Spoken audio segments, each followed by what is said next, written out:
آپ کو بتائیں کہ پنجاب حکومت میں خدمت آپ کی دہلیز پر کے تحت پہلے 3 ہفتے کے پروگرام کو حتمی شکل دے دی ہے۔ پہلا ہفتہ صفائی، دوسرا نکاسی آب اور تیسرا سرکاری عمارات کی صفائی ستھرائی کے لیے مختص کیا گیا ہے۔ وزیر اعلیٰ پنجاب عثمان بزدار جلد پروگرام کا افتتاح بھی کریں گے۔ منصوبے کے سلسلے میں تیاری کا جائزہ لینے کے لیے چیف سیکرٹری پنجاب کی زیر صدارت اجلاس ہوا۔ سول سیکریٹریٹ میں یہ اجلاس منعقد ہوا ہے۔ اجلاس سے خطاب کرتے ہوئے چیف سیکرٹری نے ہدایت کی کہ پروگرام کی کامیابی کے لیے تمام حکومتی مشینری متحرک انداز میں کام کرے گی۔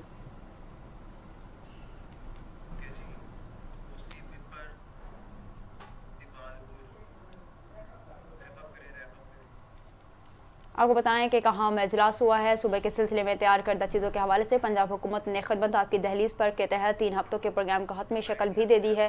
پہلا ہفتہ صفائی، دوسرا نکاسی آب اور تیسرا سرکاری عمارات کی صفائی ستھرائی کے لیے مختص کیا گیا ہے۔ پنجاب حکومت نے ایک کام شروع کیا۔ خدمت آپ کی دہلیز پر کے تحت 3 ہفتوں کے لیے جو پروگرام تھا اس کو حتمی شکل دے دی گئی ہے۔ پہلا ہفتہ جس میں صفائی کے تمام تر انتظامات کو بہتر کیا جائے گا، دوسرا ہفتہ جس میں سرکاری آب کے حوالے سے نکاسی آب کے حوالے سے تمام تر انتظامات کا جائزہ لیا جائے گا اور اس پر کام کیا جائے گا، جبکہ تیسرا سرکاری عمارات کی صفائی ستھرائی کے حوالے سے دن مقرر کر دیا گیا ہے۔